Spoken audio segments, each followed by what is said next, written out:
Good morning, good evening, good afternoon. Today I'm going to present you the story of a video game called Five Nights at Freddy's. To fully understand Five Nights at Freddy's, I want you to forget that this is just a video game and I want you to see it as it truly is. Horror, yes, but mainly science fiction. Before we start, I would like to clarify some things. First of all, I'm gonna have my iPad in here because in here is where I have all the timeline and I really need it because it's a really long story. Second of all the information we'll be discussing was gathered by well-known YouTubers in this area of theories and fans. These YouTubers are Rofesix, Lenfern, Juan Theories, Dani Orozcus, and the one that I personally follow, Jota. Also, this is not an official chronology. Since the creator has never officially published one, you might be wondering, then why are we even listening to it? Well, all this information was collected little by little by fans and theorists who had paid close attention to each detail hidden among all the video games. Also, Scott, the creator, had published some comics that tell us a little bit of the story. Thanks to these theories, fans, and all the speculations and hidden clues around the games, we have kind of like a chronology, but it is not a complete narrative. Therefore, these sources are the closest thing we have to an official timeline. That being said, welcome to the Five Nights at Freddy's story. This begins with our main character, William Afton, a child who grew up in a household filled with violence and physical abuse. As a result, Afton grew emotionally distant and with a few screws loose. Despite this, Afton was a really normal guy, often described as charismatic and intelligent. He was so intelligent that he created his first company, Afton Robotics. He also had a wife and two children, Michael and Crying Child. We call him Crying Child because we don't exactly have a name, but he's always crying, and there's a why. At some point of the story, Afton met Henry Emily, another genius in robotics. However, he was more gloomy, withdrawn, and social awkward. Together, they opened a restaurant called Fredbear Family Dinner, a family restaurant loved by many. In 1980, Afton had his third child, Elizabeth. Henry also had a family of his own, a wife and twins named Charlotte and Sammy. Besides becoming fathers, this was also the year Henry created the hybrid spring-lock animatronics. These animatronics had two operating modes. They could function either as a full robot or wearable suits that people could climb inside. This is how we have our first animatronic, Fredbear and Spring Bunny. The idea was to create living animators for the restaurant. And it actually paid off. The restaurant became a total success, and instead of actually settling for that achievement, in 1983, Henry created 4 more animatronics, the future icons of this franchise: Freddy, Chica, Bunny, and Foxy. Thanks to this success, both Afton and Henry decided to create Fazbear Entertainment, the company responsible for the restaurant chain known as Freddy Fazbear Pizza. Afton took charge of the company's business operation, managing the finances and expanding the franchise by building more locations. It was a great year for these friends, but William wanted more. He wanted the animatronics to appear alive. With Henry's help, they created the illusion discs. These were devices that emitted an imperceptible sound capable of making the human brain see things that were not really there, or perhaps making the animatronics appear alive. We don't need the animatronics to be alive. We just need people to actually believe that they are alive. However, this had already been tested by accident in William's house by Crying Child. He was terrified of the animatronics because one time he misunderstood the workers changing the spring-lock suit and thought it was some kind of creature changing its body parts. This caused Crying Child to become constantly fearful and depressed. His only companion was a small Freddy bear plush that absorbed his agony. When William realized this, he began taking his son every night to a fake house where he conducted experiments on him, using hallucinogenic gas, the illusion disc, and lots of mannequins. He created the nightmares, animatronics that would eventually become the source of the child's greatest trauma. As we already said, William wasn't exactly sane. He also involved Michael in these experiments, but not in the same way. Without fully understanding what his father was doing, Michael constantly tormented his little brother for fun. One day, he had a great idea. Michael and his friends grabbed the little kid while wearing animatronics masks and carried him toward Freddy Bear to give him a kiss. They placed him inside the animatronic's mouth, but due to a spring lock malfunction, Fred Bear crushed crying child's head, leaving him in a coma before eventually dying, leaving Michael with an enormous guilt. This tragic event became known as the famous Bite of the 83. After the death of Afton's son, he attempted to create the experiments in Michael, but he realized he wasn't capable of doing this because Michael was older. We also have to remember that a child died in the restaurant, and people weren't happy with this. So, in order to regain the trust of the customers, Henry created a security puppet designed to protect the children inside the establishment. It is also necessary to mention that Afton was jealous of his partner,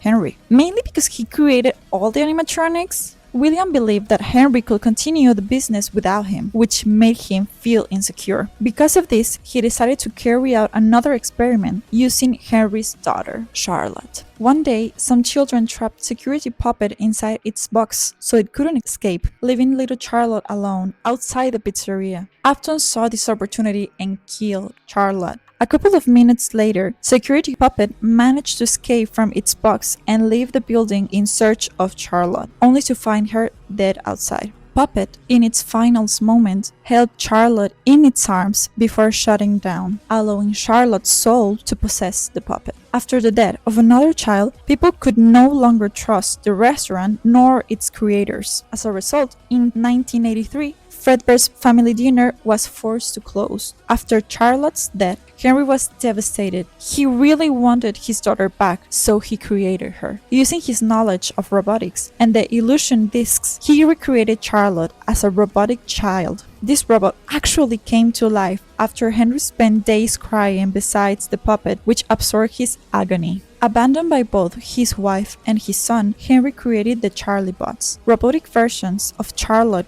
created to fulfill his obsession and grief. Meanwhile, in 1985, William became obsessed with recreating these experiments regarding the illusion of life. He began to kidnap children who were left alone or suffered violence in their homes while disguised in the spring bunny suit. However, Afton realized he couldn't continue kidnapping children without attracting suspicion, so he decided to create another restaurant, Circus Baby Pizza World. Under Afton Robotics, he created a new line of animatronics, the Fun Times.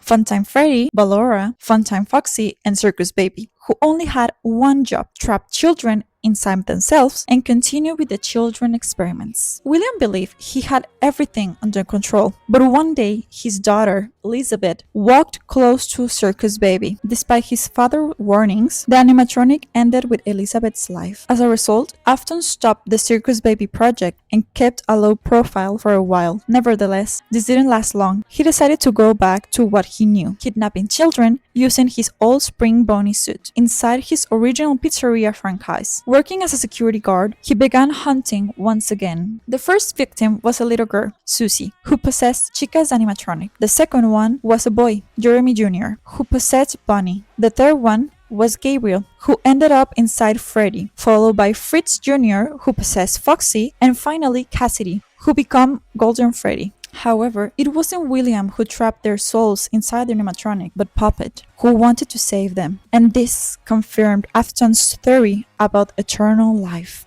Naturally, the city began to panic because of the missing children, and the police interrogated Afton, but in the end he wasn't found guilty. Despite this, the remaining franchises couldn't be saved, and by 1985 they had all closed down. What William couldn't have known was that inside an abandoned ball pit, an entity was being born: agony, a chaotic force fed with suffering. In order to continue with these experiments, William decided to extract some of the metal of the animatronics, leading him to discover the remnant. He realized that the metal structure of the animatronics allowed the remnant to remain stable. Thanks to this discovery, Afton opened Circus Baby's Entertainment and Rental, a facility where animatronics could be rented. Although Afton was never officially charged with any crime, the police continued to monitor him closely. Because of this, he escaped, abandoning Circus Baby Entertainment and Rental and never coming back. Great timing though, because Agony emerged and found a perfect host body, one of the Charlie bots that Henry created. Meanwhile, Henry was trying to let go of everything that connected him from his previous life, so he sold Fazbear Entertainment, but not before creating a facial recognition system for the new generation of animatronics, the toys. Once his work was finished, Henry disappeared. In 1987, under new management, Fredbear Family Dinner reopened with a new pizzeria, new animatronics, more friendly and colorful for children, hoping people would forget the fact that children were murdered there. William returned to town to work once again as a security guard and continue with his murders. However, he knew that the souls of the children would recognize him immediately, and the new animatronics facial recognition system could alert the authorities searching for him. Because of this, he returned under a false identity, Dave. Likewise, with all this new technology, William was able to kill 5 more children. Do you remember these 5 initial kids? Well, 2 of these parents wanted to continue investigating when the police stopped looking for. The first one was Jeremy Fitzgerald, Bonnie's father, who began working as a security guard at the restaurant. He performed his job well and was eventually transferred to the day shift. However, Jeremy was attacked by a new animatronic called Mangle, resulting in the famous bite of 87. The second parent, Fritz Smith, Foxy's dad, also worked at the establishment, but got fired after his first week due to his terrible odor, which actually came from the animatronics themselves. Eventually, news about the bite spread, and the toys were destroyed, and the establishment closed. In 1987, the first establishment reopened by the new owners. We don't know how many security guards took the job, but we know that Agony killed them and trapped their souls in the ball pit. By 1993, there were many rumors warning people never to work as security guard because many few made it alive. One employee, known as Phone Guy, was assigned to the night shift. His goal was to record instructions explaining how to survive each night, but he is eventually killed in his fourth night. Curious about the restaurants that had once belonged to his father, Michael decided to work there as a security guard. He managed to survive his 5 first nights thanks to the recordings left by Phone Guy. But during the 7th night, Michael decided to investigate the animatronics, leading the supervisors to fire him as well. Since he became the last security guard willing to work there, nobody else wanted a job, and the pizzeria finally closed once again. The same year, William contacted Michael and asked him for a favor. Return to Circus Baby Pizzeria and go find your sister's soul who is trapped inside Circus Baby. What William truly wanted was a remnant left underground, which he could no longer access, thanks to Henry, who had sold the company. Michael accepted and actually found his sister, but she and the animatronics had merged into one big animatronic, Ennard. Using a machine called Scooper, Ennard was able to enter Michael's body and left the building inside of him. Little by little, Michael's body began to decay and expel Ennard from within. Years passed, even a decade. No one knew anything about William or Henry. This continued until 2015, when William decided to return to the old pizzeria in search of more remnant, destroying the animatronics possessed by the souls of the first 5 children he had murdered. However, the souls recognized him and, fed up with him, chose to fight back. As William realized what was happening, he ran towards his old companion, the one that helped him all these years, the Spring Bunny suit. The problem was that the suit was extremely old, and the spring locks didn't function properly. The mechanism suddenly failed, causing the metallic parts inside the suit to crush Afton from within, leading to his death. But Afton always comes back. And thanks to the metallic structure that helped the souls remain alive, William continued to exist inside Spring Bunny's suit for 8 years, while his body slowly rotted away. It had been 8 years since William's death, 30 years since the closure of the first Freddy Fazbear Pizza, and 40 years since the closing of Fredbear's Family Dinner. For 2023, the name of Fazbear Entertainment was banished from public memory. That was when a group of people decided to open a horror attraction based on rumors surrounding the old restaurants, Fazbear Fright. 2 friends, Don and Hudson, encouraged each other to explore the old pizzeria to get an original animatronic. As you can imagine, hidden inside the safe room was William Afton's corpse. Obviously, these friends couldn't care less and take him to their new attraction. Hudson became the guard of this attraction, and thanks to Springtrap, he started to experience hallucinations made with agony, taking the form of animatronics known as the Phantoms. He only worked there for 6 days due to a problem with faulty wiring. Eventually, the entire building caught fire, destroying the attraction and freeing Afton once again. After decades of Henry being away from everything, he decided to take his place as the owner of Fredbear Entertainment and put an end to everything. He returned to his old establishment, where the broken animatronics had been abandoned, and created another animatronic, Lefty,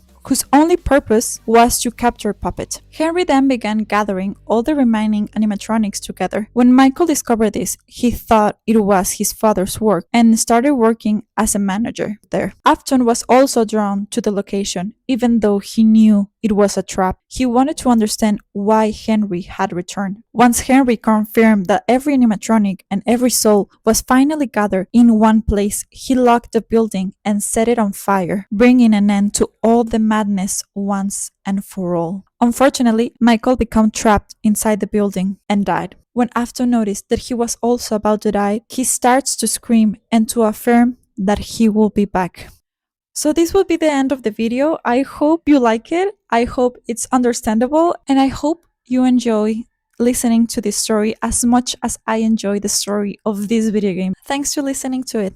My daughter, if you can hear me, I knew you would return as well. It's in your nature to protect the innocent. I'm sorry that on that day, the day you were shut out and left to die, no one was there to lift you up into their arms, the way you lifted others into yours. And then, what became of you? I should have known you wouldn't be content to disappear. Not my daughter. I couldn't save you then, so let me save you now. It's time to rest, for you and for those you have carried in your arms.